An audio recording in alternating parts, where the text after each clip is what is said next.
영수가 나 그때 정말 죽고 싶을 만큼 창피하고 화가 났어. 손주가 먹다 남긴 거라고 당당하게 말하는데 내가 그 자리에서 어떻게 해야 할지 모르겠더라고. 순자야, 그런 놈은 한번 제대로 혼내줘야 해.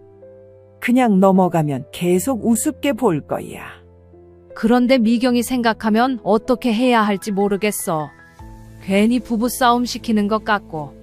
아니야, 순자야, 미경이도 엄마가 그런 대접받는 걸 보고 속상했을 거야. 그 사위 놈이 한 행동은 너무 지나쳤어. 영숙이는 잠시 생각하더니 조심스럽게 입을 열었습니다. 구독과 좋아요, 알람 설정 꾹 눌러주세요. 순자야, 내가 좋은 생각이 있어. 무슨 생각? 그 사위 놈한테 똑같이 해주는 거야. 너가 당한 그대로 말이야. 73살 정순자 씨는 평소와 다름없이 창가에 앉아 따스한 볕을 쬐며 무료한 오후를 보내고 있었습니다. 혼자 사는 집은 적적하기만 하고 시계 소리만이 유난히 크게 들렸습니다. 그때 마치 기다렸다는 듯 전화벨이 요란하게 울렸습니다. 엄마, 나 미경이야. 전화 너머로 들리는 목소리는 듣기만 해도 반가운 딸 미경이었습니다. 정 씨는 얼른 수화기를 바짝 귀에 가져다 대었습니다. 미경아, 무슨 일이야? 갑자기 전화하니? 엄마, 내 생일이 이번 주말이잖아. 혹시 시간 되면 저희 집에 와서 같이 생일상 받는 거 어때? 정 씨는 깜짝 놀랐습니다. 명절이나 특별한 일이 아니면 연락도 뜸한 딸이 먼저 생일 식사를 제안하다니. 해가 서쪽에서 뜨려나 싶었습니다. 어머, 우리 미경이가 날 보고 싶다고? 별일이네. 엄마, 뭔 소리야? 내 생일인데 엄마랑 같이 보내고 싶어서 그렇지. 오빠도 어머니 모시고 맛있는 거 해드린다고 했는걸. 사위 준호까지 나서서 환대한다는 말에 정 씨의 마음 한구석에서 따뜻한 기대감이 몽글몽글 피어올랐습니다. 평소 무뚝뚝하고 인사도 겨우 하던 사위였기 때문입니다. 아이고, 그래? 그럼 토요일에 가면 되겠니? 응, 점심시간쯤 오면 돼. 차표는 괜찮지? 괜찮다, 괜찮아. 오랜만에 바깥바람도 쐴 겸 좋지. 전화를 끊고 나니 정 씨의 마음은 마치 소풍 가는 어린아이처럼 들떠서 가만히 있을 수가 없었습니다. 딸의 집까지는 고속버스를 타고 다시 시내버스로 갈아타야 했습니다. 시간만 따져도 꼬박 4시간이 넘게 걸리는 거리였습니다. 그래도 딸이 생일상을 같이 받자고 하니 그 정도 거리야 문제없었습니다. 정 씨는 옷장 깊숙이 넣어두었던 외출복을 꺼내 정성스럽게 다려놓았습니다. 정 씨는 딸의 생일 선물로 무엇을 가져갈까 고민하다가 평소 미경이가 좋아하던 고급 양말 세트와 예쁜 목걸이를 골라 포장지에 곱게 싸두었습니다. 용돈 봉투도 미리 준비했습니다. 평생 아끼고 모은 쌈짓돈에서 10만 원을 꺼내 새 봉투에 정성스럽게 넣었습니다. 딸에게는 5만 원, 사위에게는 3만 원, 그리고 손자 지민이에게는 2만 원까지 따로따로 준비했습니다. 우리 미경이 생일인데 이 정도는 해줘야지. 정 씨는 혼잣말을 하며 뿌듯한 미소를 지었습니다. 토요일 새벽, 알람 소리보다 먼저 눈이 떠졌습니다. 정 씨는 서둘러 일어나 정성껏 화장을 하고 가장 예쁜 옷으로 갈아입었습니다. 가방에는 선물과 용돈 봉투, 그리고 혹시나 해서 준비한 딸이 좋아하는 약과 한 봉지까지 챙겨 넣었습니다. 버스 정류장으로 향하는 발걸음이 얼마나 가벼웠는지 모릅니다. 오랜만에 딸을 만난다는 기쁨, 그리고 사위까지 나서서 생일상을 차려준다는 고마움에 가슴이 벅찼습니다. 미경이 얼굴 보는 게 얼마만인가? 지민이는 또 얼마나 컸을까?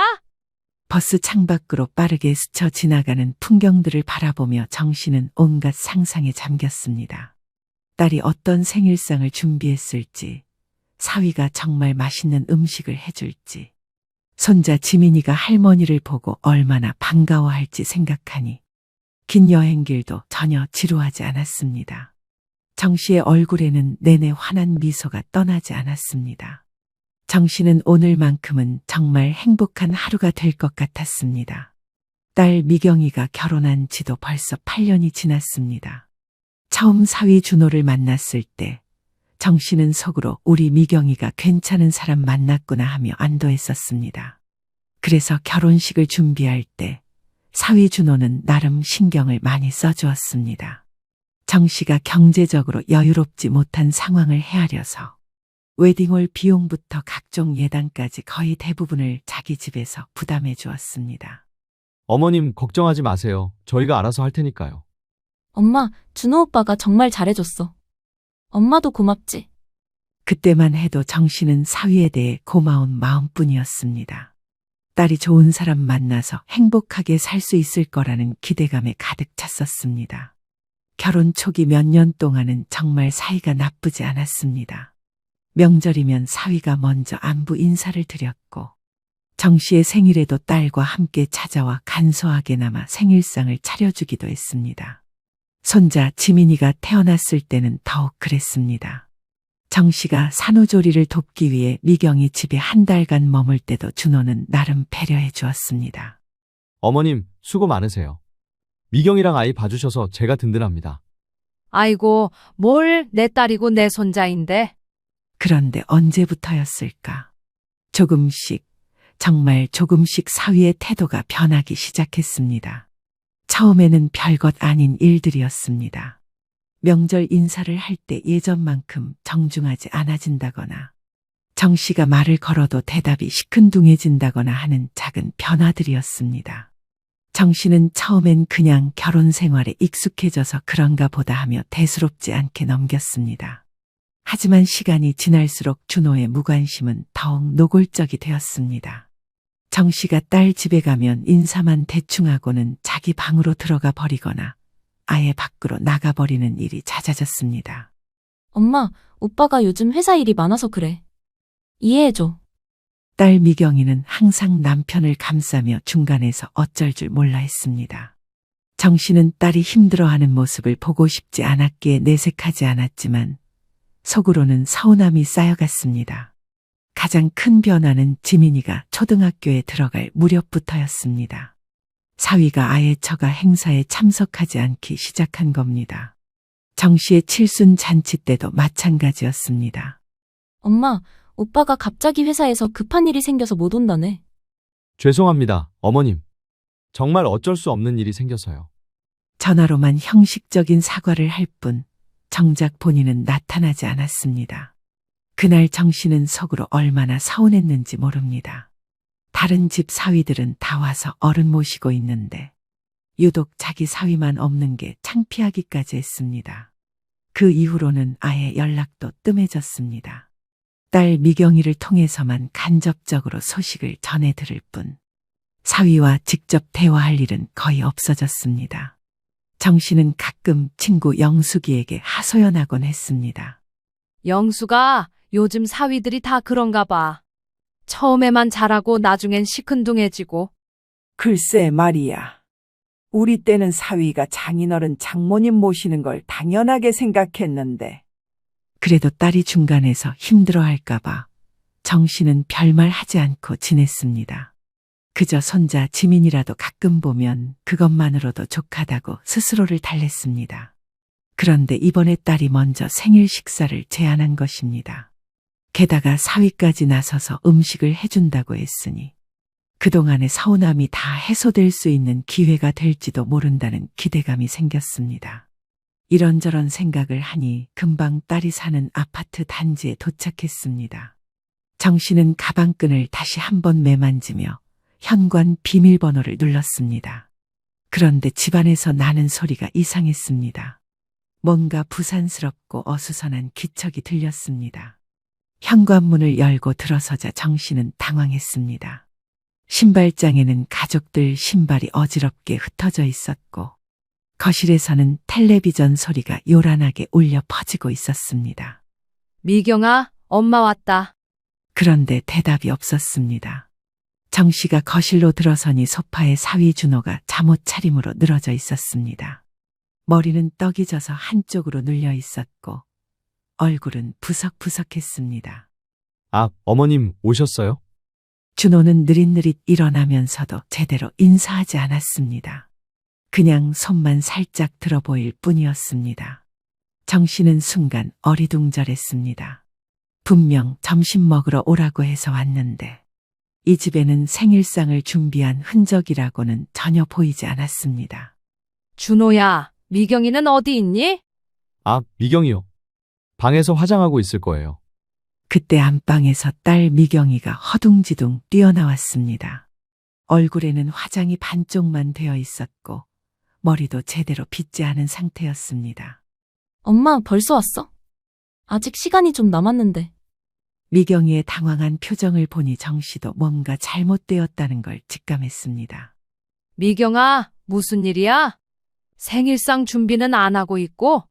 그게 우리가 조금 늦잠을 자서 어제 밤에 지민이 학부모 상담회가 있어서 늦게 들어왔거든. 딸의 변명을 듣고 있는데 사위 준호는 옆에서 하품이나 하고 있었습니다.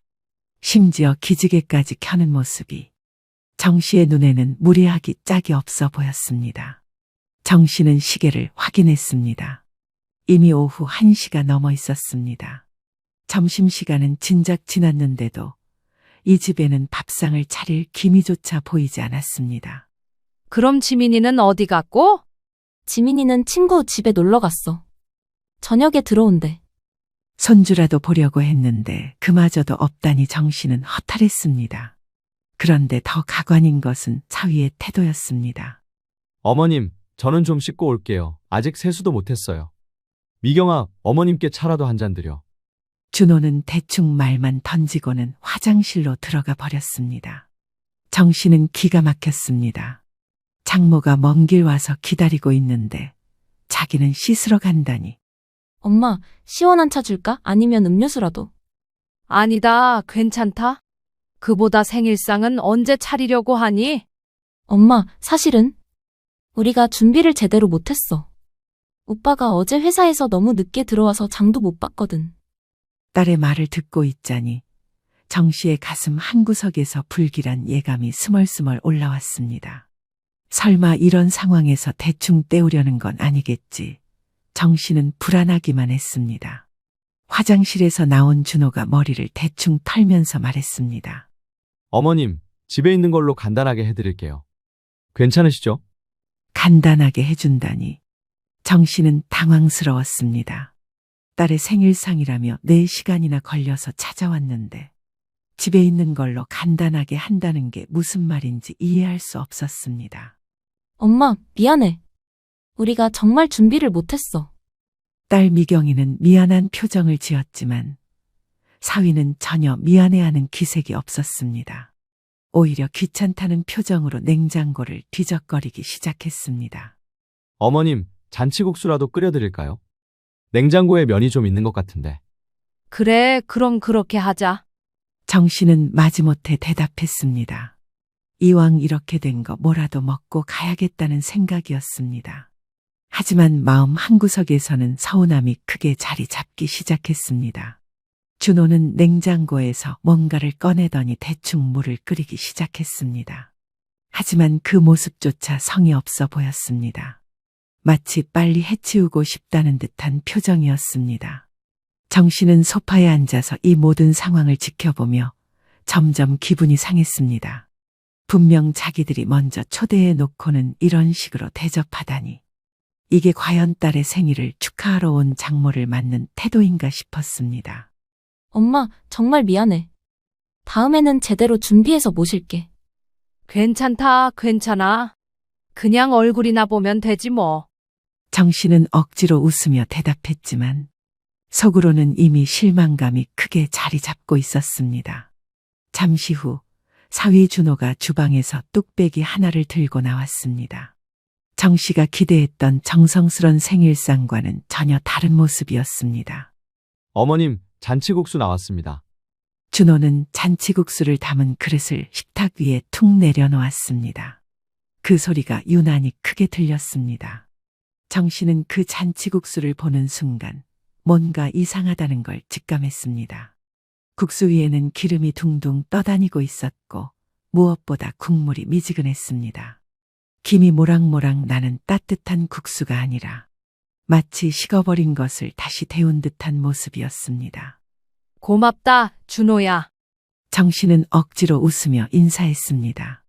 그런데 준호는 밥그릇을 가져오면서 또 한 번 정씨를 당황스럽게 만들었습니다.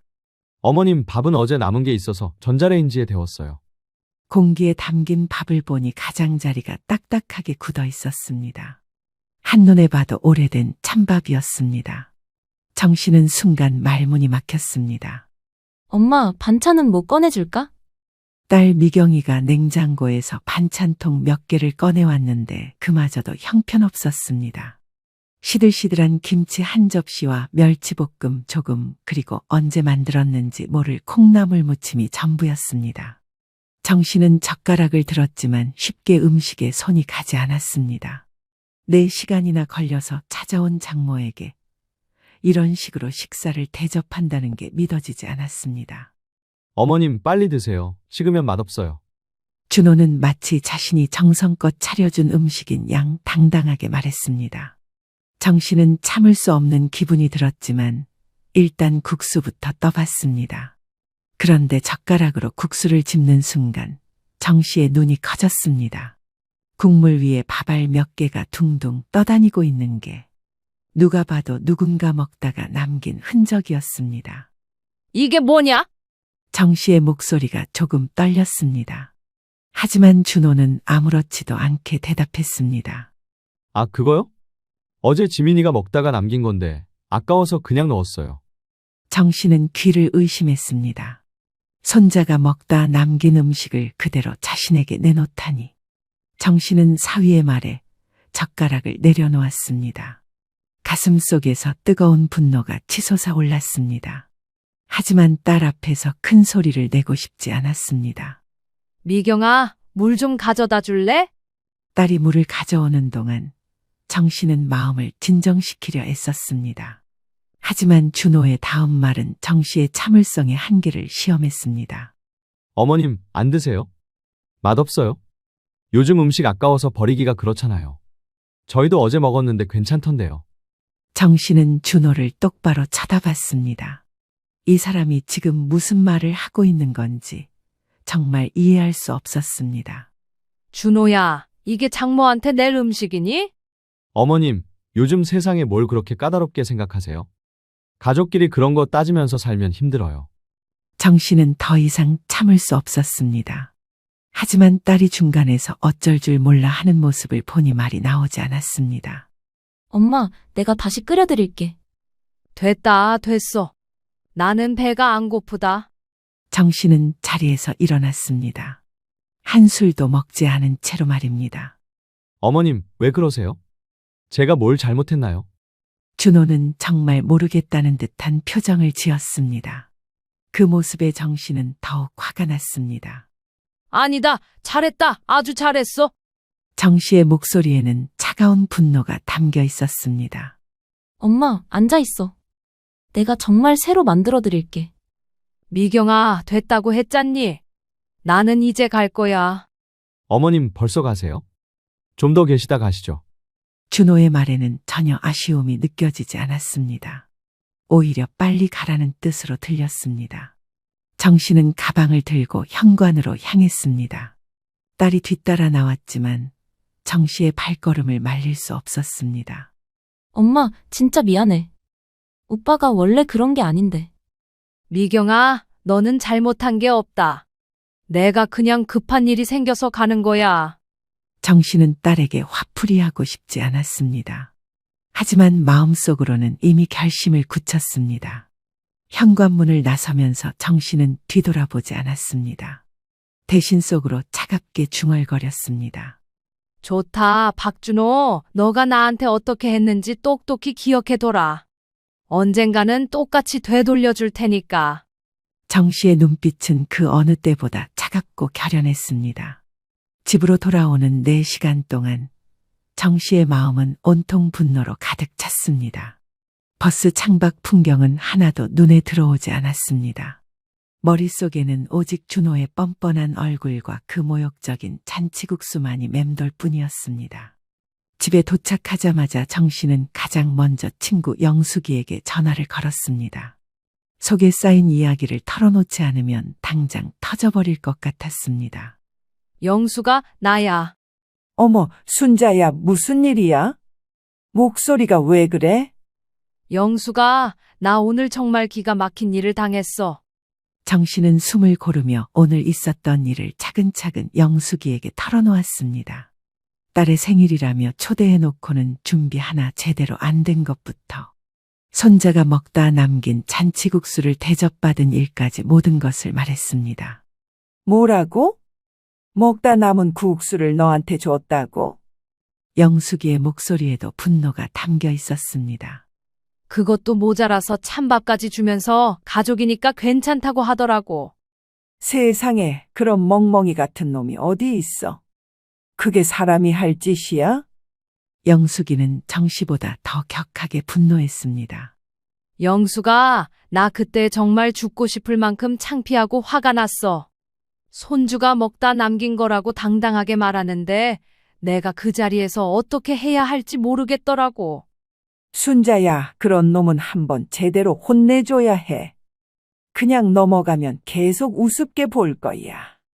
그런데 미경이 생각하면 어떻게 해야 할지 모르겠어. 괜히 부부싸움 시키는 것 같고. 아니야, 순자야, 미경이도 엄마가 그런 대접받는 걸 보고 속상했을 거야. 그 사위 놈이 한 행동은 너무 지나쳤어. 영숙이는 잠시 생각하더니 조심스럽게 입을 열었습니다. 순자야, 내가 좋은 생각이 있어. 무슨 생각? 그 사위 놈한테 똑같이 해주는 거야. 너가 당한 그대로 말이야. 정 씨는 영숙이의 말에 순간 귀가 번쩍 뜨였습니다. 똑같이 해준다고? 그래, 언젠가 그놈들이 너네 집에 올 때 똑같은 음식으로 똑같이 대접해주는 거야. 그래야 자기가 뭘 잘못했는지 깨달을 거야. 정 씨는 영숙이의 제안에 마음이 움직였습니다. 하지만 한편으로는 걱정도 되었습니다. 그런데 그렇게 하면 너무 치졸한 거 아닐까? 치졸하긴 뭐가 치졸해. 그놈이 먼저 치졸하게 굴었잖아. 어른한테 그런 식으로 대접하는 게 치졸한 거지. 순자야, 가만히 당하고만 있으면 안 돼. 한 번은 제대로 혼내줘야 정신을 차려. 영숙이의 말을 듣고 있자니 정 씨의 마음속에서 복수에 대한 욕구가 점점 커져갔습니다. 그런데 영수가 언제 그런 기회가 생기겠어? 걔들이 우리 집에 올 일이 있을까? 기회는 만드는 거야. 너가 먼저 초대하면 되잖아. 초대를? 그래, 뭔가 핑계를 만들어서 말이야. 미경이 생일 답례로 맛있는 거 해주겠다고 하든지. 정 씨는 영숙이의 말에 점점 흥미를 느꼈습니다. 순자야, 그 사위 놈이 뭘 제일 좋아해? 글쎄, 미경이 말로는 고기를 엄청 좋아한다던데. 특히 갈비탕을 좋아한다고 했어. 그거야. 갈비탕이라고 해서 초대해놓고 똑같이 해주는 거야. 영숙이의 목소리에는 흥분이 담겨 있었습니다. 영수가 그런데 정말 그렇게 해도 될까? 순자야, 너가 당한 걸 생각해봐. 네 마음이 얼마나 아팠는지. 그놈도 똑같이 느껴봐야 해. 정 씨는 오늘 자신이 느꼈던 그 참담한 기분을 떠올렸습니다. 먹다 남은 음식을 받았을 때 그 모멸감, 사위의 뻔뻔한 태도를 봤을 때 그 분노가 가슴 깊숙한 곳에서부터 다시 치솟아 올랐습니다. 그래, 영수가. 나도 그놈한테 똑같이 느끼게 해주고 싶어. 그래, 그거야. 내가 도와줄게. 계획을 짜보자. 어떻게? 일단 핑계부터 만들어야지. 갈비탕 해주겠다고 전화해서 언제 시간 되는지 물어보는 거야. 그런데 정말 갈비탕을 해줘야 하는 거 아니야? 물론 해줘야지. 하지만 어떻게 해주느냐가 중요한 거야. 영숙이는 의미심장하게 웃었습니다. 순자야, 그놈이 너한테 어떻게 했는지 정확히 똑같이 해주는 거야. 먹다 남은 갈비탕에 찬밥까지. 영수가 정말 그렇게 해도 될까? 당연하지. 그놈이 먼저 그렇게 했잖아. 너가 뭘 잘못했다고 그런 대접을 받아야 해? 정 씨는 마침내 결심을 굳혔습니다. 좋아, 영수가. 해보자. 그놈한테 똑같이 해주자. 그래, 잘 생각했어. 내가 끝까지 도와줄게. 전화를 끊고 나자 정 씨는 오랜만에 마음이 시원해지는 걸 느꼈습니다. 오늘 당한 모욕을 고스란히 되돌려줄 생각에 입가에 차가운 미소가 떠올랐습니다. 박준호, 두고 보자. 너가 나한테 어떻게 했는지 똑똑히 기억해뒀다가 똑같이 되돌려줄 테야. 며칠 뒤 정 씨는 용기를 내어 딸에게 전화를 걸었습니다. 목소리는 최대한 자연스럽게 하려고 애썼습니다. 미경아, 나야. 엄마, 지난번에는 정말 미안했어. 딸의 미안해하는 목소리에 정 씨는 잠시 마음이 흔들렸습니다. 하지만 준호의 뻔뻔한 얼굴을 떠오르자 다시 마음이 굳혀졌습니다. 아니야, 괜찮다. 그보다 미경아, 이번 주말에 시간 있니? 응. 왜?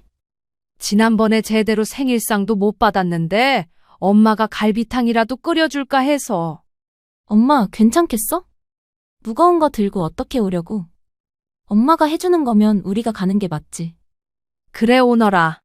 엄마가 해주고 싶어서 그러는 거야. 준호도 갈비탕 좋아한다며? 응, 좋아해. 그런데 정말 괜찮아? 당연하지. 토요일 점심때 오너라. 맛있게 끓여 놓을게. 그럼 우리가 뭐 좀 사가지고 갈까? 아니다. 아무것도 가져올 거 없어. 그냥 오기만 해. 전화를 끊고 나서 정 씨는 즉시 영숙이에게 연락했습니다. 영수가 토요일에 오기로 했어. 그래, 잘했네.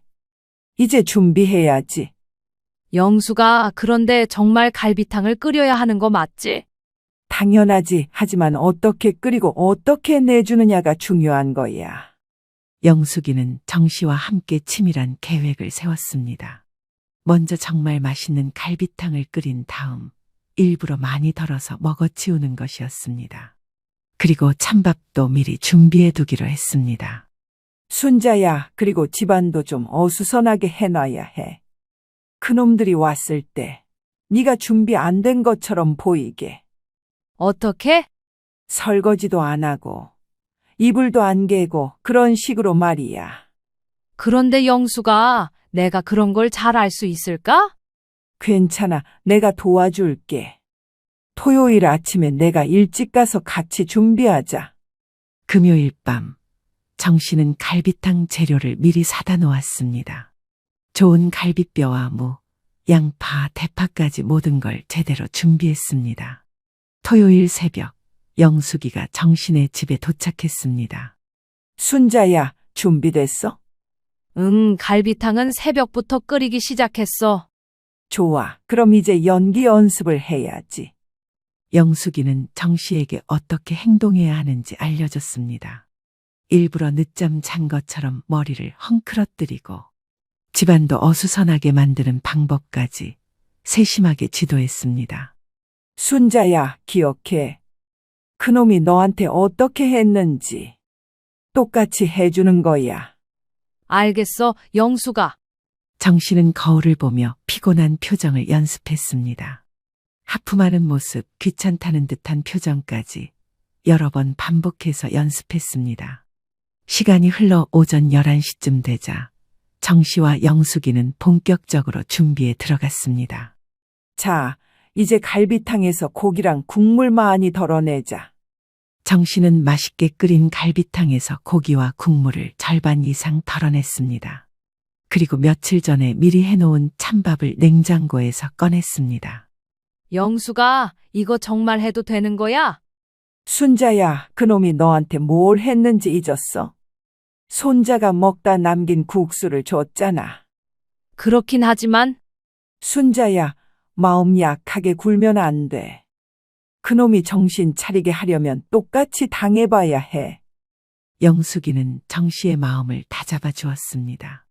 자, 이제 집안도 좀 어지럽게 해보자. 두 사람은 거실에 신문을 흩어놓고 설거지도 안 한 그릇들을 싱크대에 쌓아두었습니다. 마치 전날 밤 늦게까지 뭔가를 하다가 아침에 급하게 일어난 것처럼 연출했습니다. 영수가 너무 과한 거 아닐까? 아니야, 이 정도는 해야지. 그놈이 너한테 한 걸 생각해봐. 정 씨는 영숙이 말에 다시 마음을 다잡았습니다. 점심시간이 가까워지자 영숙이는 집을 나갔습니다. 순자야, 나는 이제 갈게. 혼자서도 잘할 수 있지? 응, 고마워, 영수가. 잊지 마. 그놈이 너한테 어떻게 했는지. 똑같이 해주는 거야. 알겠어. 영숙이가 나간 후 정씨는 혼자 남아 마지막 준비를 했습니다. 머리를 일부러 헝클어뜨리고 어제 입던 옷을 그대로 입었습니다. 거울을 보니 정말 늦잠 자고 일어난 사람 같았습니다. 정씨는 갈비탕을 다시 한번 확인했습니다. 고기는 몇 조각 없고 국물도 적었습니다. 마치 누군가 먹다가 남긴 것 같은 모습이었습니다. 이제 됐다. 박준호, 너가 나한테 어떻게 했는지 똑똑히 기억나지? 정씨의 눈빛에는 차가운 결의가 담겨 있었습니다. 초인종이 울리기 전까지 정씨는 소파에 앉아서 마음을 다잡고 있었습니다. 오늘만큼은 절대로 마음이 약해지면 안 된다고 스스로에게 다짐했습니다. 드디어 복수의 시간이 다가오고 있었습니다. 드디어 초인종이 울렸습니다. 정씨는 일부러 느릿느릿 현관으로 향했습니다. 문을 열자 딸 미경이와 사위준호 그리고 손자 지민이가 서 있었습니다. 왔구나. 정씨는 하품을 하며 대충 인사했습니다. 준호는 평소와 달리 정중하게 인사했습니다. 어머님, 안녕하세요. 오늘 갈비탕 해주신다고 해서 정말 기대하고 왔어요. 그래, 들어와. 정씨는 무뚝뚝하게 대답하며 앞서 걸어갔습니다. 거실에 들어선 세 사람은 어수선한 집안 모습에 살짝 당황했습니다. 엄마, 어디 안 좋아? 아니야, 그냥 어젯밤에 잠을 못 잤어. 할머니, 오랜만이에요. 손자 지민이가 반갑게 인사했지만 정씨는 대충 손만 흔들어 보였습니다. 그래, 지민아. 많이 컸네. 준호는 갈비탕 냄새가 나자 기대에 찬 표정을 지었습니다. 어머님, 냄새가 정말 좋네요. 갈비탕 정말 좋아하는데. 그래? 그럼 다행이네. 정씨는 무심한 듯 대답하고는 주방으로 향했습니다. 미리 준비해둔 갈비탕을 뚝배기에 담기 시작했습니다. 고기는 몇 조각 없고 국물도 부족한 상태였습니다. 준호야, 갈비탕 나왔다. 정씨는 뚝배기를 식탁에 내려놓았습니다. 준호가 국을 보는 순간 표정이 약간 굳었습니다. 어머님, 이게. 왜, 뭐 문제 있어? 아니요, 그런 게 아니라. 준호는 말을 제대로 잇지 못했습니다. 국물이 너무 적고 고기도 거의 없어서 당황스러웠지만 뭐라고 말하기 어려웠습니다. 정씨는 이어서 찬밥을 가져왔습니다. 밥은 어제 남은 거 있어서 전자레인지에 데웠어. 괜찮지? 엄마, 그래도 우리가 왔는데. 새로 하지 그랬어. 에이, 뭐 그런 거 가지고. 요즘 세상에 그런 거 따지면서 살면 힘들어. 정씨는 준호가 며칠 전에 했던 말을 그대로 따라했습니다. 준호의 얼굴이 점점 창백해졌습니다. 어머님, 왜 빨리 먹어? 식으면 맛없어. 준호는 젓가락을 들었지만 쉽게 음식에 손이 가지 않았습니다. 갈비탕 국물 위에는 기름이 둥둥 떠다니고 있었는데 누가 봐도 누군가 먹다가 남긴 흔적이 역력했습니다. 어머님, 이거 혹시. 아, 그거? 내가 어제 저녁에 먹다가 남긴 건데 아까워서 그냥 넣었어. 순간 준호의 얼굴이 새하얗게 변했습니다. 자신이 며칠 전에 정씨에게 했던 말과 똑같았기 때문입니다. 엄마, 그럼 새로 끓일게. 괜찮아, 괜찮다고. 가족인데 뭐 그런 거 가지고. 정씨는 준호를 똑바로 쳐다보며 말했습니다. 준호는 자신의 얼굴이 화끈거리는 걸 느꼈습니다. 할머니, 저는 갈비탕 안 먹어도 돼요? 지민이는 라면이나 끓여줄까? 손자에게만은 정씨도 마음이 약해졌습니다. 어머님, 제가 잘못했습니다. 갑자기 준호가 고개를 숙이며 말했습니다. 뭘 잘못했다는 거야?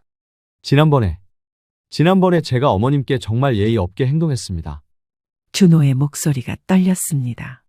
저도 지금 이 상황이 얼마나 기분 나쁜지 알겠어요. 어머님이 그때 얼마나 속상하셨을지. 여보, 무슨 소리야? 딸 미경이는 무슨 일인지 몰라서 당황했습니다. 미경아, 내가 지난번에 어머님께 정말 잘못했어. 먹다 남은 국수를 드렸거든. 뭐라고? 미경이가 놀라서 소리쳤습니다. 그 당시 국수 맛이 이상해서 정 씨가 안 먹은 줄 알았기 때문입니다. 그런데 알고 보니 먹다 남은 음식을 줬다는 것에 딸 미경 씨의 얼굴이 굳었습니다. 어머님, 정말 죄송합니다. 제가 정말 잘못 생각했어요. 준호는 일어나서 정 씨에게 깊숙이 허리를 숙였습니다. 이제야 알겠어? 정 씨의 목소리는 차가웠습니다. 너가 나한테 어떻게 했는지 기억나지? 네, 어머님, 정말 죄송합니다. 제가 너무 무신경했어요. 엄마, 오빠가 정말 그랬어?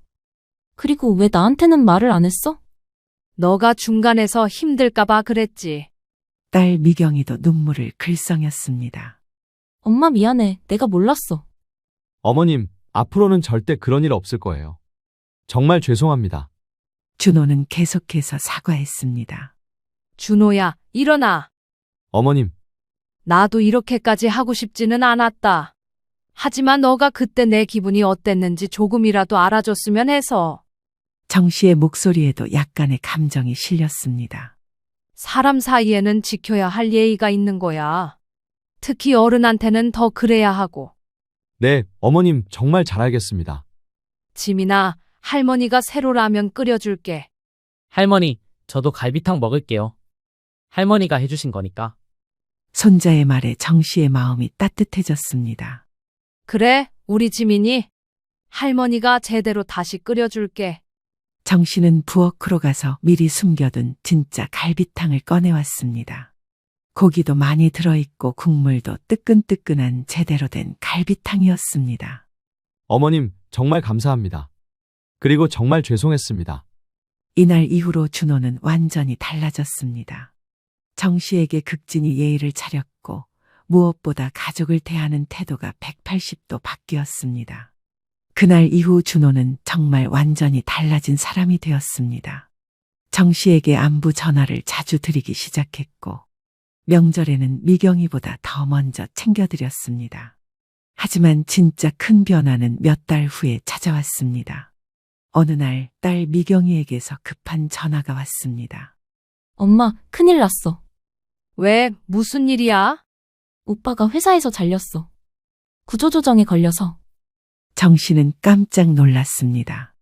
그래도 큰 회사에 다니던 사위가 갑자기 실직했다니. 어머, 그럼 어떻게 하려고? 엄마, 나도 이제 어떻게 해야 할지 모르겠어. 며칠 뒤 정 씨는 딸 집으로 갔습니다. 집안 분위기는 완전히 달라져 있었습니다. 준호는 하루 종일 집에서 구인 광고만 뒤적이고 있었고 미경이는 아르바이트라도 해야 하나 고민하고 있었습니다. 어머님, 면목 없습니다. 이런 모습 보여드리게 되어서. 그런 소리 하지 마라. 사람 일이 어디 다 뜻대로 되니? 정 씨는 며칠 동안 고민했습니다. 그러다가 문득 좋은 아이디어가 떠올랐습니다. 준호야, 미경아, 나랑 같이 장사해보지 않을래? 장사요? 잔치국수집 말이야. 내가 평생 해온 요리 솜씨로 작은 가게 하나 내보자. 엄마, 그런데 자본금은 어떻게 해? 내가 평생 모은 돈이 좀 있어. 그걸로 시작해보자. 준호는 깊게 고개를 숙였습니다. 어머님, 제가 면목 없습니다. 준호야, 사람이 넘어지면 다시 일어나야지. 가족이 서로 도와주는 거 아니겠니? 이렇게 해서 세 사람의 잔치국수집 창업이 시작되었습니다. 처음에는 정말 힘들었습니다. 장사가 뭐 그리 쉬운 일이겠습니까? 준호는 주방에서 설거지부터 시작했습니다. 전에는 집에서 설거지 한 번 안 하던 사람이 하루 종일 물에 손을 담그고 있었습니다. 어머님, 제가 이것도 제대로 못하네요. 천천히 하면 돼. 처음이니까. 미경이는 홀에서 손님 응대를 맡았습니다. 처음에는 계산도 틀리고 주문도 헷갈렸지만 점점 능숙해졌습니다. 엄마, 이 집 잔치국수 정말 맛있다고 하시는 분들이 많아. 그럼 다행이다. 정성껏 만든 보람이 있네. 가장 큰 변화는 역시 준호였습니다. 예전의 오만한 모습은 온데간데 없고 정 씨를 진심으로 존경하며 따르게 되었습니다. 어머님, 국물 간 좀 봐주세요. 조금 더 넣어야겠네. 네, 어머님. 정말 대단하세요. 이런 비법을 어떻게 다 아시는지. 몇 달이 지나자 입소문이 나기 시작했습니다. 할머니 손맛 그대로의 잔치국수라는 소문이 동네에 퍼졌기 때문입니다. 그런데 가게가 정말 유명해진 건 손자 지민이 덕분이었습니다. 할머니, 제가 유튜브에 영상 올려도 돼요? 유튜브가 뭐냐? 인터넷에서 많은 사람들이 보는 동영상이에요. 할머니 국수 끓이는 거 찍어서 올릴게요. 그렇게 해서 지민이가 올린 할머니의 정성 가득 잔치국수 영상이 인터넷에서 화제가 되었기 때문입니다. 젊은 사람들이 할머니의 손맛을 보러 멀리서도 찾아오기 시작했습니다. 할머니 영상 보고 왔어요. 정말 맛있다고 소문났더라고요.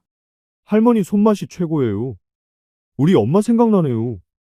이런 말들을 들을 때마다 정 씨는 뿌듯했습니다. 1년 뒤 가게는 동네에서 가장 유명한 맛집이 되었습니다.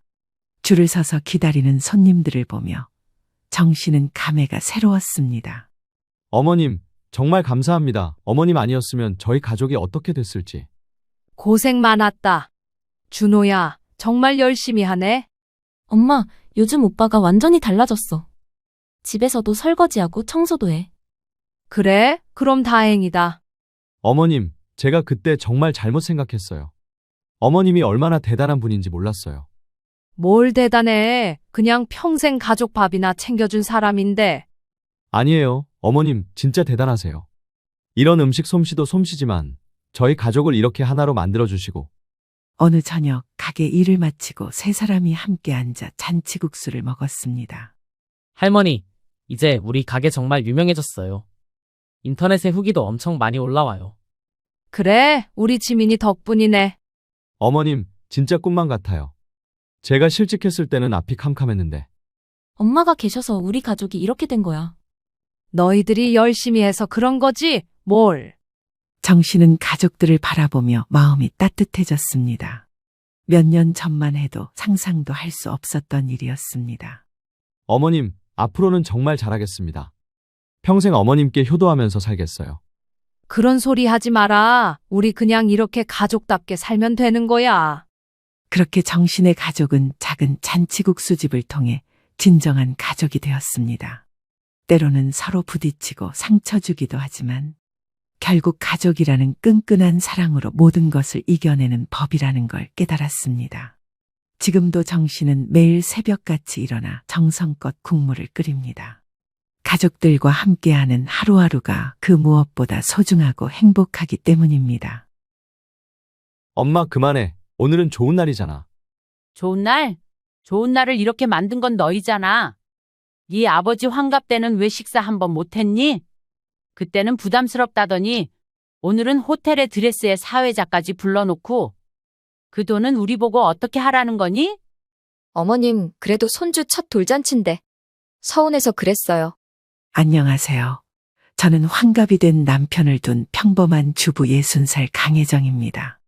남들은 환갑이라면 크게 잔치도 한다던데 우리는 조용히 밥 한 끼 먹는 것도 쉽지 않았습니다. 그날 주방에서 밥을 하다가 문득 달력을 봤습니다. 4월 15일 남편 생일. 남편이 어느덧 환갑이더라고요. 솔직히 환갑이라는 게 예전처럼 큰 의미는 없다는 거 잘 압니다. 그래도 고생만 하던 남편한테 자식들하고 오붓하게 외식이라도 하면 어떨까 싶었습니다. 그게 다였어요. 호텔도 아니고 대관도 아니고 그냥 한정식집. 그마저도 내가 예약하고 내가 밥값 내면 된다고 생각했죠. 딸 수빈이한테 먼저 이야기를 했습니다. 수빈아, 다음 주에 아빠 생일인 거 알지? 올해 환갑인데 혹시 시간 되면 같이 밥이라도 먹자? 당연하지. 엄마, 나 그 주 주말 비워둘게. 어디로 정해놨어? 딸은 늘 이럴 때 빠지지 않아요. 근데 문제는 아들네였죠. 며느리 유림이한테는 조심스럽게 얘기를 꺼냈습니다. 저도 그 친구 성향을 아니까요. 유림아, 혹시 다음 주 토요일 시간 괜찮아?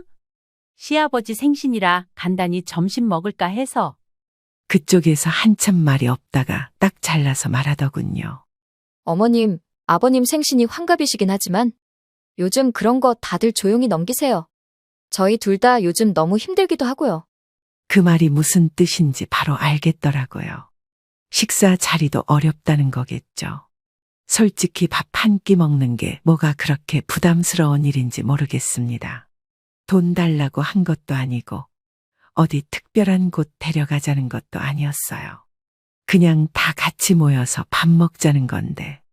근데도 그 말투엔 그건 시대착오적인 요구라는 뉘앙스가 담겨 있었어요. 그리고 결정적으로 그날 밤 아들 진우한테 전화가 왔습니다. 딱 봐도 며느리가 시킨 전화 같았죠. 엄마, 그 생신 때 말인데. 그래, 유림이 말 들었어. 요즘은 환갑도 잘 안 챙기고 그러잖아. 회사 사람들도 다 그냥 조용히 지나가고 괜히 어색해질까봐. 그래, 알겠다 싶었어요. 아들이라고 다 내 마음을 알아주는 건 아니구나 싶었습니다. 제가 무슨 큰 잔치를 바란 것도 아니고 손님 초대할 것도 없었는데 왜 그렇게까지 거절을 하는지. 그래도 저도 자존심이 있으니까요. 알겠다며 전화를 끊었습니다. 그러고는 조용히 예약했던 식당도 취소했습니다. 남편한테는 아무 말 안 했습니다. 혹시나 서운해할까 봐요. 딸 수빈이한테도 괜찮다고 말했죠. 그냥 우리끼리 조용히 하자. 아빠한테도 말 안 했어. 엄마, 나 지금 열받았어. 오빠한테 한마디 할까? 괜찮아. 그냥 넘기자. 내가 기대한 게 잘못이지. 근데 그날 밤 남편이 내 눈치를 보며 물어봤습니다. 혜정아, 혹시 올해 생일 뭐 하자고 했었나? 아니야. 그냥 그날은 집에서 미역국 끓여줄게. 그래도 올해는 환갑인데. 남편이 웃으며 말했지만 표정은 그렇게 밝지 않았습니다. 저도 그냥 따라 웃어줬습니다. 그렇게 남편의 환갑은 조촐하게 미역국 한 그릇으로 지나갔습니다. 그냥 그런 해도 있는 거지 하면서도 마음 한켠이 묵직했습니다. 하지만 저는 그때까지만 해도 이게 그렇게 큰 문제는 아닐 거라고 생각했습니다. 문제는 2달 뒤 며느리가 돌잔치 얘기를 꺼내면서 시작됐습니다. 며느리가 전화로 돌잔치 얘기를 꺼낸 건 손주가 생후 6개월이 막 지난 무렵이었습니다. 딱히 이상할 것 없는 대화였어요. 그날도 평소처럼 아기 이유식 만들어주러 갔다가 오는 길에 아들 진우에게서 전화가 왔습니다. 엄마, 유림이가 돌잔치 준비 얘기할 거예요. 괜찮죠? 순간 조금 당황했습니다. 이유는 하나였어요. 불과 2달 전 남편 환갑에는 요즘은 그런 거 부담스러워요 라며 단호하게 반대했던 며느리였으니까요. 그런 며느리가 먼저 잔치 얘기를 한다는 게 낯설고 이상했어요. 그리고 그날 저녁 며느리에게서 직접 전화가 왔습니다. 어머님, 저 혹시 이번 주말 시간 괜찮으세요? 호텔 돌잔치 견적 상담 예약했거든요. 호텔? 네, 돌잔치는 아이 인생 첫 행사니까요. 요즘 안 하는 집도 많지만 저희는 의미 있게 해주고 싶어서요. 그 말을 듣는데 뭐라 대답을 해야 할지 모르겠더라고요. 환갑은 시대착오라더니 돌잔치는 인생의 첫 행사라나요. 대체 그 기준은 누가 정하는 건지 헷갈릴 지경이었습니다. 어디 호텔인데? 워크힐 호텔이에요. 1층 뷔페홀이랑 스냅 촬영하는 스튜디오가 연계되어 있어서요. 인테리어도 깔끔하고 사회자랑 피아노 연주도 포함이에요.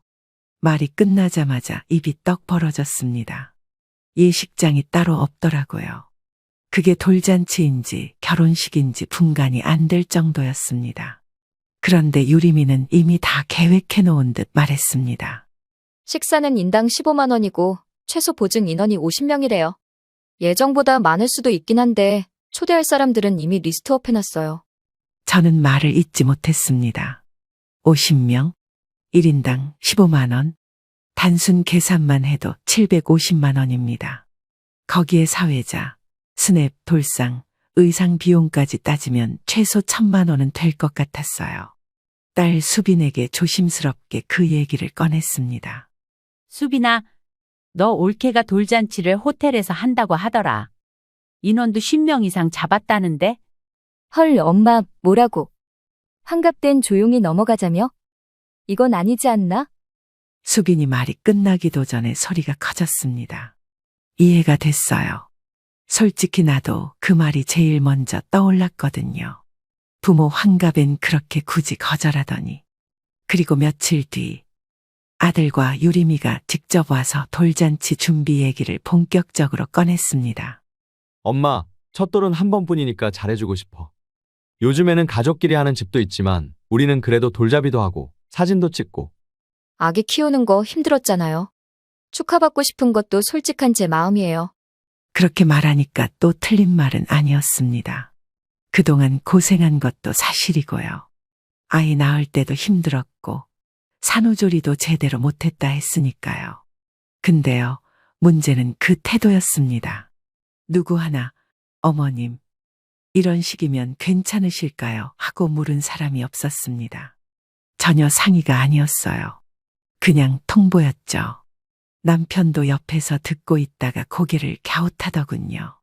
돌잔치가 꼭 그렇게 커야 하나? 예전에는 그냥 집에서 상 차려놓고 했었는데. 그 말에 유림이가 잠깐 눈치를 보더니 태연하게 말했어요. 요즘은 워낙 사진이나 영상이 남잖아요. SNS에도 다 공유되고요. 저희 회사 사람들도 올 거라 너무 소홀하게 하면 좀 그래서요. 회사 사람들. 그 순간 저는 귀를 의심했습니다. 가족끼리도 아닌 회사 사람까지 초대하는 돌잔치. 그런 자리까지 초대해서 뭘 보여주고 싶은 걸까 싶었어요. 그제서야 남편도 입을 닫았습니다. 수빈이는 그 얘기를 듣고는 기가 막히다는 듯 웃었습니다. 엄마, 나 진짜 옳게 이해 안 간다. 우리 아빠 환갑은 부담스러워서 식사도 힘들다더니 돌잔치엔 SNS용으로 호텔을 간다고. 그 말이 진짜 제 속을 긁었습니다. 그날 밤 저는 고민에 빠졌습니다. 이걸 뭐라고 해야 하지? 그냥 받아들이는 게 맞나? 그렇게 생각을 정리하지도 못했는데 다음날 유림이가 메시지를 보냈습니다. 어머님, 혹시 돌반지랑 팔찌는 어디서 맞추세요? 예전에 수빈이 언니 때는 어디서 하셨다 하셨죠?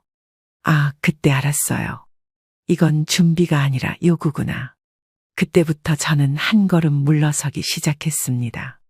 준비는 하되 주는 쪽의 의견은 묻지 않는다는 사실이 너무 선명하게 다가왔거든요. 이건 부모 참여 행사가 아니라 며느리 연출 무대였습니다. 그날 점심, 며느리 유림이 미리 약속한 대로 집으로 왔습니다. 손주는 깊게 잠들어 있었고 유림이는 노트북을 펴놓고 돌잔치 준비 내용을 하나하나 설명했죠. 어머님, 이게 돌상 견적인데요. 전통 스타일이랑 모던 스타일이 있는데 저는 모던이 더 예뻐서요. 그래, 예쁘네. 요즘은 다 이렇게 하더라. 표정은 웃고 있었지만 속은 좀 복잡했습니다. 아무래도 금액이 문제였죠.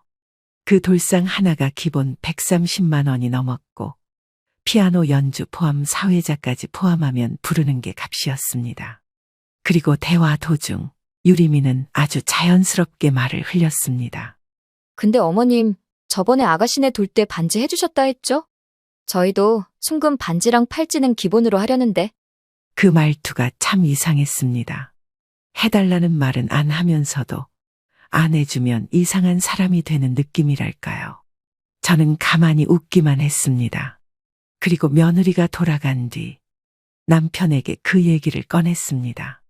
당신, 유림이가 오늘 은근슬쩍 반지 해달라는 얘기하더라. 그래? 뭐 어차피 해줘야 하지 않겠어? 그치, 우리 수빈이 때도 했으니까. 근데 말하는 게 너무 당연한 듯이 그러니까 좀 그렇더라. 남편도 제 말에 딱히 반박은 안 했습니다. 며칠 뒤 아들 진우한테서 전화가 왔습니다. 이런 일은 늘 그렇습니다. 정중한 며느리의 요청 뒤엔 남편이 한 번 더 설득이라는 이름으로 다가오거든요. 엄마, 혹시 이번에 돌잔치 준비하는 거 말인데. 응, 얘기 들었어. 유림이도 이제 전업이라 수입이 없고 나도 한 달 벌어 한 달 쓰는 수준이라 부담이 되긴 해. 혹시 엄마가 좀 도와줄 수 있을까 해서. 결국엔 그 말이었습니다. 준비는 다 유림이가 해놓고 비용은 우리더러 도와달라. 그게 진우의 말이었습니다. 순간 머릿속이 멍해졌습니다. 그 말 참 익숙했습니다. 돈이 부족하니 부모가 채워주세요. 어릴 땐 학원비였고, 청년 땐 결혼자금이었고, 이젠 손주 잔치 비용이더군요. 참 웃겼습니다. 그러니까 남편 환갑은 요즘 그런 거 안 해요 라더니 돌잔치는 첫돌은 평생 한 번이니까 라며 호텔 잔치에 명품 드레스까지. 그리고 거기 들어가는 비용은 슬쩍 시부모에게 기대려는 겁니다. 딸 수빈이한테 또 얘기했습니다. 수빈아, 엄마 그냥 순금 반지랑 팔찌 하나씩 해주려고. 그 정도는 뭐. 엄마, 그게 아니라니까. 왜 그런 걸 또 당연하게 해줘? 그래도 손주니까. 손주고 뭐고 옳게 말하는 거 보면 무슨 후원 받으러 온 사람 같아. 진짜 어이없다. 수빈이는 단호했습니다. 그리고 그날 유림이에게서 문자 한 통이 도착했습니다. 어머님, 돌반지랑 팔찌는 뱅틀리 귀금 속에서 해주시면 어떨까 해서요. 예전에 회사 동료가 거기서 했는데 반응 좋았거든요. 참고용으로 링크 드릴게요. 그 링크를 눌러봤는데요. 순금 돌반지 5돈, 돌팔찌 석돈 세트 450만 원. 저는 핸드폰을 내려놨습니다. 진심으로 미역국이 아깝다는 생각이 들었습니다. 다음 날 남편이 마루에 앉아 TV를 보다가 툭 말을 꺼냈습니다. 혜정아, 우리 그때 수빈이 때 얼마 해줬더라? 반지랑 팔찌 해서 90 정도? 그럼 이번에도 그만큼 해주지 뭐. 근데 유림이는 거의 5배를 바라보는 눈치야. 5배? 남편 얼굴이 굳어졌습니다. 조용하던 그 사람이 이렇게 얼굴을 찡그린 건 정말 오랜만이었습니다. 그날 밤 잠이 오질 않았습니다. 남편 환갑엔 아무것도 안 하고 아예 피하듯 지나가 놓고 지금은 손주 돌잔치를 핑계 삼아 온갖 과시를 해대는 며느리. 저도 사람이니까요. 비교가 안 될 수가 없었습니다. 자식이라 믿었던 아들도 요즘은 그렇다며 그 말이 전부고요. 다음 주면 금방 잔치날이 다가올 겁니다. 그날까지 저는 뭘 해줘야 하나, 아니면 뭘 안 해줘야 하나 고민이 많아졌습니다. 돌잔치가 행사가 아니라 쇼라는 걸 느낀 건 당일날이었습니다. 며느리가 따로 초대장을 보내서 호텔에 미리 와달라고 했고, 저와 남편은 큰맘 먹고 시간을 비워 참석했습니다. 호텔 연회장 1층이었고, 입구에는 포토존이 설치돼 있었어요. 아기 이름이 꽃 장식 사이에 레터링으로 박혀 있었고, 그 앞엔 첫 번째 생일을 축하해 주세요라는 문구도 있었습니다. 연회장 안에는 카메라만 해도 2대가 동시에 돌아가고 있었습니다. 처음엔 그냥 그런가 보다 했습니다. 요즘 시대가 그렇다고 하니까요. 그런데 점점 이상한 것들이 눈에 띄기 시작했습니다. 어머님, 아버님, 이쪽으로 오세요. 옷 갈아입으셔야 하니까요. 뭔 말인가 했더니 유림이가 준비해둔 돌잔치 전용 의상을 저랑 남편한테 입혀주겠다는 거였습니다.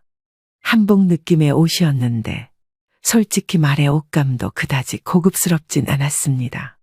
그런데 문제는 그걸 꼭 입어야 한다는 분위기였습니다. 사진을 찍기 위해선 드레스는 기본 옵션이라나요. 혜정아, 나 이거 꼭 입어야 하나? 몰라, 그냥 하라니까 하자. 속으로는 우라가 치밀었습니다. 우린 주인공이 아니었거든요. 그런데도 마치 행사의 소품처럼 느껴졌습니다. 뒤이어 성장 영상이라는 걸 테스트로 틀었는데요. 배경음악에 맞춰 아기의 사진이 슬라이드로 지나가고 중간중간 며느리 유림이와 아들 진우의 감사 인사 영상도 들어있었습니다. 저희가 이렇게 키우고 있어요. 처음엔 너무 힘들었지만 그래도 잘 이겨냈어요. 축하해주세요. 저는 그냥 웃고 있었지만 속은 이상하게 쿡쿡 찔리는 느낌이었습니다. 이게 도대체 무슨 잔치인가 싶었죠. 왜 저 영상에는 한 번도 우리 이름이 안 나올까? 남편도 한마디 했습니다. 여보, 영상 만들었으면 우리 얘기도 한 줄 넣을 수 있지 않았을까? 그러게 우리가 뭘 바라겠어. 그냥 서운할 뿐이지. 그 장면에서 딸 수빈이 옆으로 와서 조용히 말했습니다. 엄마, 이건 돌잔치가 아니라 쇼야. 내가 이런데 안 오는 이유가 있어. 엄마, 올케는 엄마 아빠를 장식으로만 보는 것 같아. 옷 입히고 사진 찍고 거기까지야. 진짜 감정은 없는 것 같아. 그 말이 참 뼈에 박히게 들렸습니다. 사실 딱 그 느낌이었거든요. 잔치라면 가족이 중심이 되는 자리여야 하지 않나요? 그런데 이건 가족을 무대 장식으로 쓰고 돌잔치라는 이름으로 본인을 중심으로 연출한 퍼포먼스 같았습니다. 게다가 진행 도중 유리미가 슬쩍 제게 한마디 더 했습니다. 어머님, 이따가 사회자가 축의금 모금 박스 돌릴 건데요. 어머님은 맨 처음에 넣어주셔야 해요. 그래야 분위기가 살아요. 그 순간 제가 뭘 하고 있는 건지 혼란스러웠습니다. 이건 잔치가 아니라 기획된 쇼였습니다. 손주를 위한 게 아니라 며느리의 성과였던 거죠. 남편과 조용히 앉아 얘기했습니다. 혜정아, 나 솔직히 말해도 돼? 왜? 이러려고 돌잔치 하는 거면 나 진짜 안 하고 싶어. 그 말에 저는 아무 대답도 하지 못했습니다. 나 역시 같은 마음이었으니까요. 수빈이가 사진을 몇 장 보여줬습니다. 며느리 유리미가 SNS에 올린 돌잔치 사진이었죠. 우리 왕자님 첫 생일 중 세상에서 제일 귀한 시간으로 만들어줄게. 그리고 해시태그 호텔 돌잔치 럭셔리유가 돌상그램 첫 생일은 이렇게. 제가 다 민망했습니다. 그 글을 보는 순간 우리가 정말 돌잔치에 초대된 건지 전시회에 끌려온 건지 모르겠더라고요. 호텔 연회장 입구에서부터 이미 정신이 없었습니다.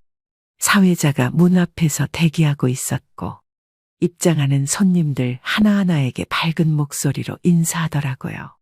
오늘 주인공이 첫 통장을 만드는 날이에요. 마음을 담아주시면 감사하겠습니다. 그 말과 함께 각 테이블엔 축의금 봉투와 투명한 아크릴 상자가 하나씩 놓여 있었습니다. 전 처음 봤어요. 돌잔치에 이런 상자가 돌아다니는 건. 순간 내가 어디 온 건지 혼란스러웠습니다. 친척 몇 명과 가까운 지인만 모인 잔치라더니 손님은 60명을 훌쩍 넘겼습니다. 명단엔 며느리의 전 직장 동료, 대학 친구, 심지어 아이 이름 지어준 산부인과 간호사 이름까지 적혀 있었습니다. 제가 아는 사람은 손에 꼽았습니다. 그게 다였어요. 이 잔치에 우리가 주최자라는 생각은 조금도 들지 않았습니다. 정신없이 자리를 찾아 앉았는데 사회자가 마이크를 들고 무대에 올라섰습니다. 자자, 오늘은 이 아기에게 여러분의 사랑을 담은 첫 통장을 만들어주는 날입니다. 그러면서 아크릴 상자를 들고 객석 사이를 돌아다니기 시작했습니다. 먼저 가리킨 곳은 우리 테이블이었습니다. 그리고 예상대로였습니다. 자, 여기 주인공의 친할머니 강혜정 어머님. 첫 테이프 끊어주세요. 순간 주변 시선이 한꺼번에 쏠렸습니다. 뒤를 돌아보니 사람들 몇은 벌써 핸드폰을 꺼내 들고 있었고요.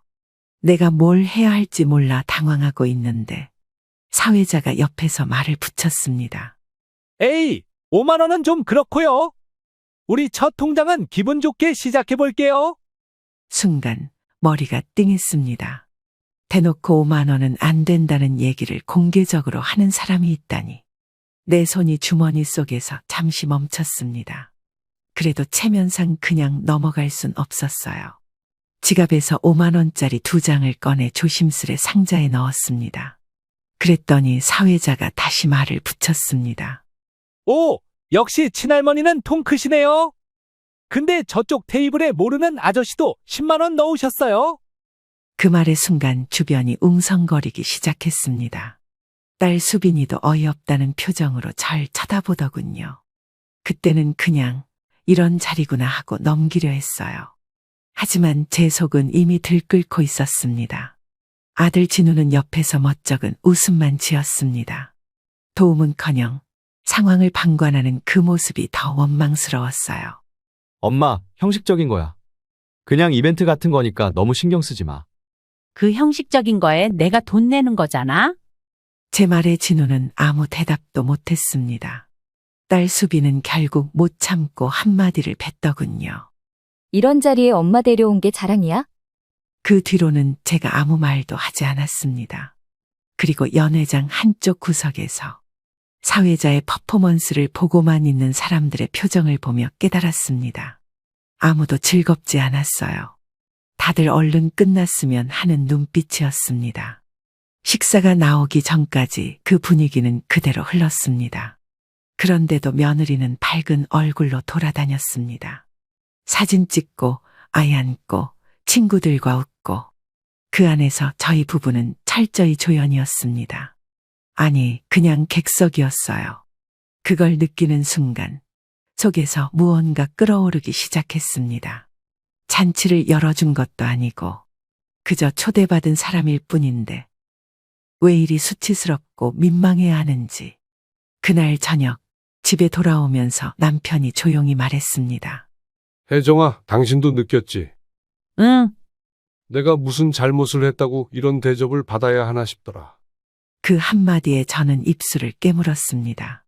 참았던 감정이 눈앞에 차올랐습니다. 그날 처음으로 생각했어요. 아, 이제는 정말 선을 그어야겠구나. 우리가 돈만 내주는 ATM처럼 여겨질 정도로 서러운 날이었어요. 밥이 입으로 들어가질 않았습니다. 식사는 한정식이었고 코스 요리로 천천히 나오는 방식이었지만 무슨 맛인지도 몰랐습니다. 자리에 앉은 사람들도 어색하게 수저만 만지작거렸습니다. 딱 봐도 분위기가 무거웠습니다. 그도 그럴 게 축의금 상자 돌리고 나서부터 대부분의 손님들이 멋쩍은 표정을 숨기질 못했으니까요. 그런데 그 와중에 유리미가 제 옆으로 와서 앉았습니다. 그리고 아무렇지 않게 말을 꺼냈습니다. 어머님, 오늘 정말 감사했어요. 근데 반지는 그거 하나만 하신 거죠? 그 말이 시작이었습니다. 응, 순금 돌반지 하나랑 팔찌도 했어. 지난번 수빈이 때랑 똑같이. 그렇게 답했더니 유리미가 살짝 웃더군요. 근데 그 웃음이 이상했어요. 비웃음과 당황함이 섞인 그런 묘한 표정이었습니다. 요즘은 다들 5돈 이상은 하던데. 저희 친구 엄마는 통으로 반지랑 목걸이 세트 해주셨대요. 그 말을 듣는 순간 제 손이 식탁 위에서 굳었습니다. 옆 테이블에 앉은 사람들도 대화 소리에 시선이 쏠렸고 딸 수빈이도 고개를 돌려 우리를 봤습니다. 엄마, 저 올케 지금 뭐라는 거야? 그 순간 유리미는 더 나아갔습니다. 표정은 여전히 태연했어요. 그리고 축의금도 친정어머니는 비밀이라면서 따로 봉투 주셨는데 어머님은 상자에 넣으신 게 다잖아요. 솔직히 조금은 챙겨주시지 않을까 했거든요. 그 말을 들은 순간 제 가슴이 철렁 내려앉았습니다. 제가 잘못 들은 건가 싶었습니다. 돌려 말하는 척하면서 대놓고 돈이 부족했다는 말을 하는 며느리. 그 말은 시어머니가 구질구질하게 굴었다는 말이나 다름없었습니다. 그리고 저는 그 자리에서 입술을 꾹 다물고 말았습니다. 하지만 수빈이는 참지 않았습니다. 올케, 지금 그 얘기를 왜 엄마한테 해? 아니, 그런 뜻은 아닌데요. 그럼 무슨 뜻인데? 돌잔치 잘해줬으면 고맙다고 할 일이지.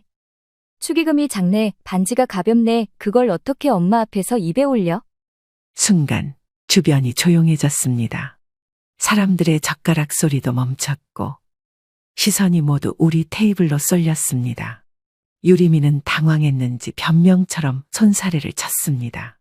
그게 아니고 그냥 아기한테 해주시는 거니까 기대를 했던 거죠. 그때였어요. 제 안에 무언가가 툭 하고 부러지는 소리가 들리는 듯 했습니다. 그럼 네 말대로 해보자. 뭘 기대했니?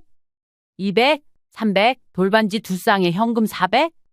그게 적어서 네가 지금 이 자리에서 이 말을 해야겠니? 유리미는 놀란 표정으로 절 쳐다봤습니다.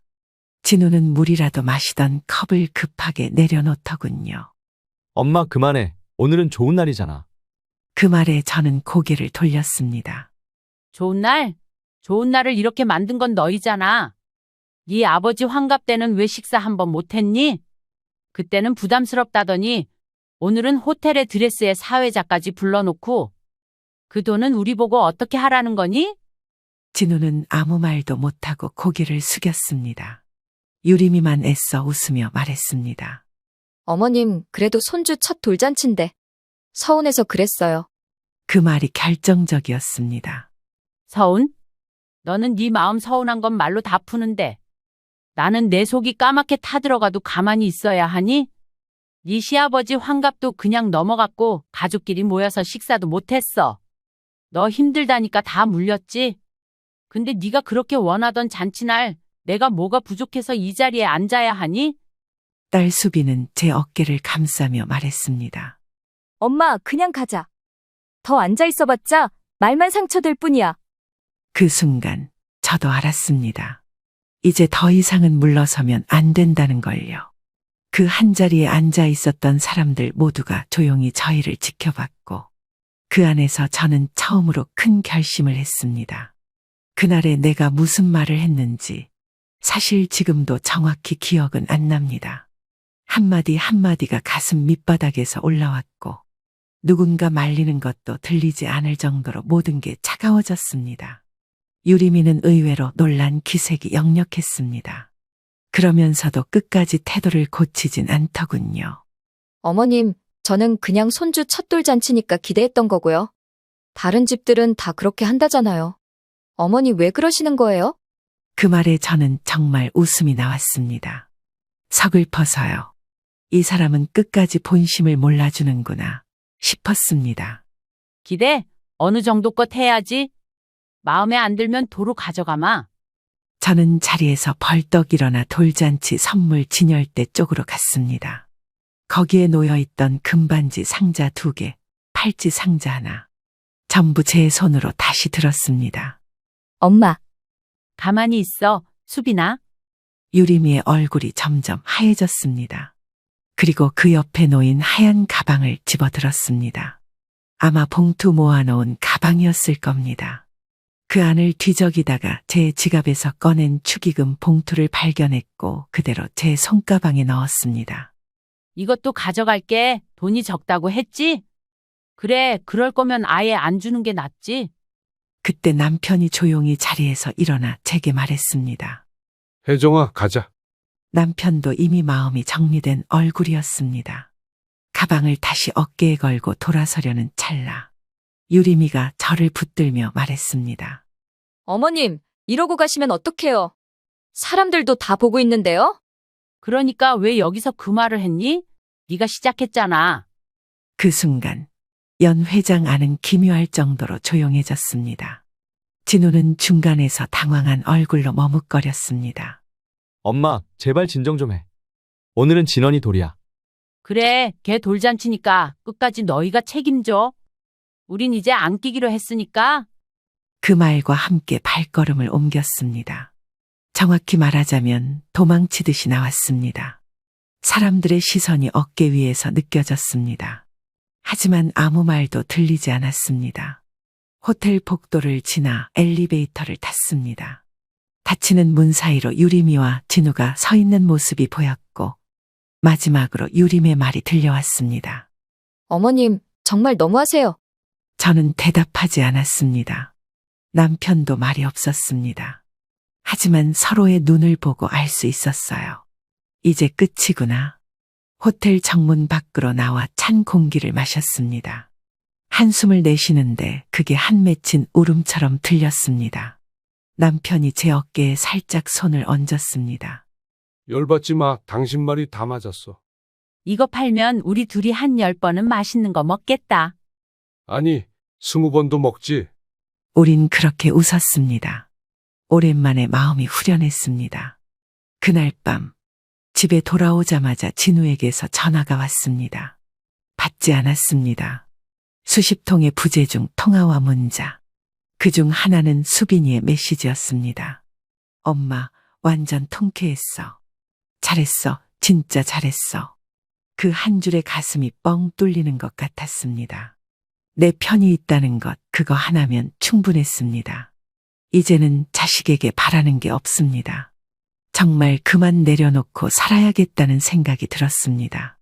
그날 이후 저는 며느리의 연락도 받지 않았고 아들 진우에게도 거리를 두기 시작했습니다. 그리고 무엇보다 저 자신에게 가장 중요한 약속을 했습니다. 다시는 내 마음을 함부로 쓰지 말자. 돌잔치 이후 진훈의 부부와는 완전히 연락을 끊고 지냈습니다. 문자도 전화도 톡도 일절 받지 않았습니다. 딱 하나 수빈이만 가끔 와서 묻더군요. 엄마, 진우한테 연락 진짜 하나도 안 왔어? 왔지? 안 받은 거지? 올케는? 걘 문자로 울고불고 다 했더라. 사람은 안 바뀐다는 걸 확실히 알았습니다. 그날 그 잔치에서 준 것도 부족하다며 말한 사람이 이제 와서 뭐가 섭섭하다고 운단 말입니까? 그렇게 조용히 2달쯤 지나갔습니다. 그 사이 남편과 동해안 쪽으로 짧게 여행도 다녀오고 생전 안 하던 꽃꽂이 수업도 등록했습니다. 마음의 여유가 생긴 건 오랜만이었습니다. 그런데 그 평화가 오래가진 않았습니다. 어느 날 낮 2시쯤이었나 인터폰이 울렸습니다. 화면을 보니 며느리 유림이 서 있더군요. 무슨 일이야 싶은 마음에 문을 열긴 열었습니다. 그런데 복도에서부터 얼굴이 상기된 유림이 손을 배 위에 올리고 있더군요. 어머님, 오랜만이에요. 그 말 한마디가 어찌나 낯설던지 저도 모르게 표정이 굳어졌습니다. 무슨 일이야? 저 둘째 가졌어요. 그 말을 듣고도 기쁘지 않았습니다. 오히려 왜 이제 와서 이 말을 하러 온 걸까 그 생각부터 들었습니다. 그래, 축하한다. 근데 이번엔 입덧이 너무 심해서요. 진원이 돌볼 힘도 없고 저 혼자 너무 힘들어요. 슬쩍 밑밥을 까는 말투였죠. 제가 먼저 말 안 꺼내면 계속 서 있을 기세였습니다. 그래서? 혹시 어머님이 잠깐 와주실 수 있을까 해서요. 진원이 어린이집 보내는데도 좀 도와주시고.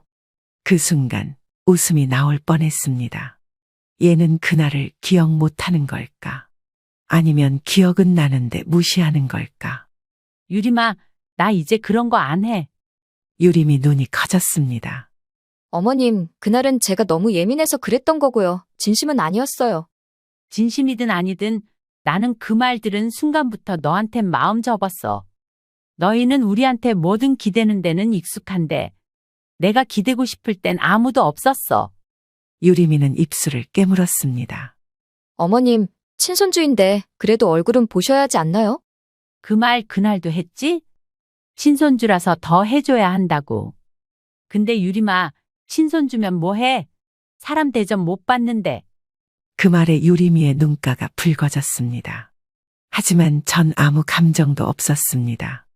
그날 이후 저는 스스로 정을 끄는 사람이었습니다. 진짜 너무하세요. 그래, 나 이제 그런 소리 들어도 아무렇지도 않아. 네가 좋아서 낳은 애들 네가 키워. 더는 나한테 기대하지 마라. 그렇게 말하고 현관문을 닫았습니다. 유림이의 마지막 말이 문 너머로 들렸습니다. 이런 게 가족이에요? 진짜 실망이에요. 그 말을 듣고 전 조용히 웃었습니다. 그 말 내가 하고 싶었는데 남편이 퇴근하고 와서 그 얘기를 들었을 때 고개만 끄덕였습니다. 잘했어. 당신도 이제 좀 스스로만 생각하고 살아. 그날 밤 침대에 누워 한참을 생각했습니다. 정말 이제 끝내야겠다는 생각이 확 들었습니다.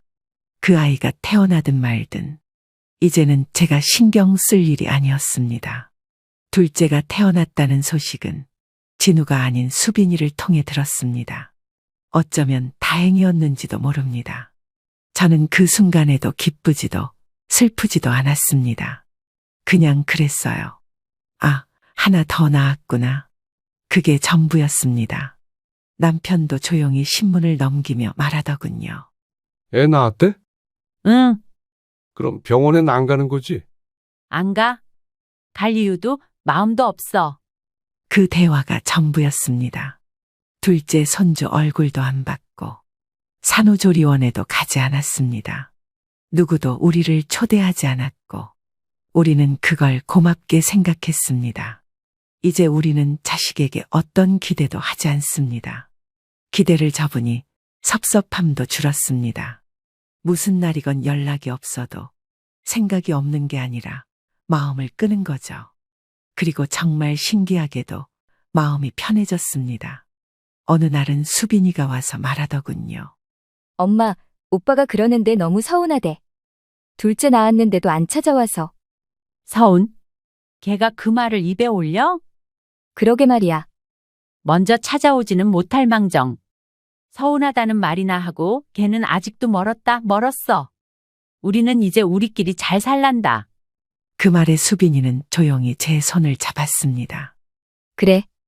엄마 아빠도 엄마도 이제 서로의 인생을 살아야지. 그 말이 눈물 나게 고마웠습니다. 누군가는 나의 선택을 이해해주는 사람이 있다는 게 그토록 큰 위안이더라고요. 그 후로 우리는 더 바쁘게 살았습니다. 둘이 같이 등산도 다니고 작년엔 부부 합창단도 들어갔습니다. 젊은 시절엔 가족만 챙기느라 내 목소리가 어떤지조차 몰랐는데 요즘은 남편이랑 나란히 노래 부르며 웃곤 합니다. 진우는 여전히 연락이 옵니다. 명절마다 톡 하나, 전화 한 통. 하지만 그 이상의 대화는 없습니다. 유림이도 어느 순간부턴 톡을 보내지 않더군요. 처음엔 삐진 티를 냈지만 저희가 눈 하나 깜짝 안 하니 더는 연락을 안 했습니다. 그게 다행입니다. 한 번은 진우가 이런 말을 하더군요. 엄마, 우리가 뭘 그렇게 잘못했는지 아직도 모르겠어. 애 키우는데 바쁘고 상황이 그랬던 건데. 그 말에 저는 담담하게 말했습니다. 네가 뭘 잘못했는지 모르면 더 말해봤자 소용이 없겠구나. 우린 다 줬습니다. 시간도 돈도 마음도. 그걸 받는 사람은 그게 당연한 거라 생각했습니다. 근데 그게 쌓이다 보면 마음 한 칸이 텅 비는 날이 옵니다. 그날이 내게는 그 돌잔치 날이었고 그 이후론 내가 내 마음에 선을 그었을 뿐입니다. 요즘 사람들은 부모를 서포터쯤으로 생각하는 것 같아요. 힘들 땐 도와줘야 하고 잔치 땐 비용도 내줘야 하고 애 낳으면 봐줘야 하는 그런 시스템. 그런데 그 부모에게 고맙다는 말, 괜찮냐는 말 한마디 없는 게 현실이더라고요. 그래서 저희는 이제 더는 참지 않기로 했습니다. 부담 안 줄 테니 우리에게도 아무것도 바라지 말라고 말했습니다. 그리고 진우에게 마지막으로 이렇게 말했습니다. 우린 이제 너희 신경 안 쓸게. 돌잔치도 100일도 유치원 입학도 다 알아서 해. 우리도 그렇게 살 거니까. 그 말엔 거짓이 하나도 없었습니다. 요즘은 시간이 빠르게 지나갑니다. 수빈이 가족이랑 함께 바다도 보고 친구들과 함께 경주로 단풍 구경도 갔습니다. 나도 이런 걸 할 수 있는 사람이었구나. 내 인생에 아직 남아 있었구나. 이제야 조금은 알게 됐습니다. 돌이켜보면 그날 그 잔치에서 줬던 걸 다 다시 들고 나올 때 그건 자존심만 돌려받은 게 아니라 내 삶도 함께 찾아온 날이었습니다. 그날 이후로 저는 매일 하루를 저답게 살아가고 있습니다. 이제는 정말 나는 나를 위해 살아야겠다. 그렇게 결심했습니다. 시청자 여러분, 오늘 이야기 어떠셨나요? 여러분들의 생각과 경험을 아래 댓글에 공유해 주세요.